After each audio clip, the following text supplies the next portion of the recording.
Hello, मैं हूं निखिल और आप देख रहे हैं दिललनटॉप.com। वर्ल्ड कप में भारत से हार के बाद पाकिस्तान क्रिकेट टीम की खूब आलोचना हो रही है। उस मैच को भारत ने डीएल मेथड से 89 रन से जीता था। इस मैच में पाकिस्तान के कप्तान सरफराज जमाई लेते हुए देखे थे और इसके बाद ट्विटर पर वो हैविली ट्रोल हुए। मामले को देखते हुए सरफराज ने जमाई को लेकर अपनी बात रखी है, वो हम आपको बताने वाले हैं। मीडिया से बातचीत करते हुए उन्होंने ये कहा है कि जमाई है, ठीक है, हो जाती है, जमाई ली मैंने, कोई गुनाह तो नहीं किया। जमाई लेना एक बहुत सामान्य सी चीज़ है, आ गई तो आ गई। वो भी तब आई थी जब मैच रुका हुआ था। सब ने वीडियो बना बना के व्यूज़ लिए, खूब पैसे बनाए, मेरी वजह से किसी का भला हो गया। सरफराज की उबासियों पर एक हेल्थ केयर कंपनी ने तो ऐड भी बना दिया है अपने यहाँ। अपने प्रोडक्ट का प्रचार करते हुए उन्होंने सरफराज की मौज ली है।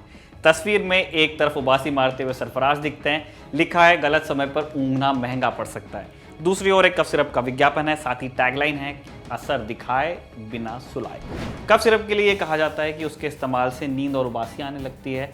इसी चीज़ को यहाँ पे सरफराज को टारगेट करने के लिए इस्तेमाल किया गया है।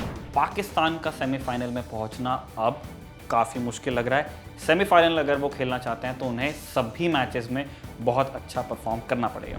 और क्रिकेट अपडेट्स के लिए आप चाहें तो हमारा फेसबुक पेज लाइक कर सकते हैं। अगर हमारा कंटेंट आप यूट्यूब पर पसंद करते हैं तो चैनल को आप सब्सक्राइब कर सकते हैं। एक नया अपडेट ये भी है कि अब हमारा ऐप आ गया है। जो एंड्रॉयड यूजर्स हैं वो लोग दिल लैपटॉप इस ऐप को प्ले स्टोर पर जाके डाउनलोड कर सकते हैं। इसे इस्तेमाल कीजिए, बताइए कैसा लग रहा है।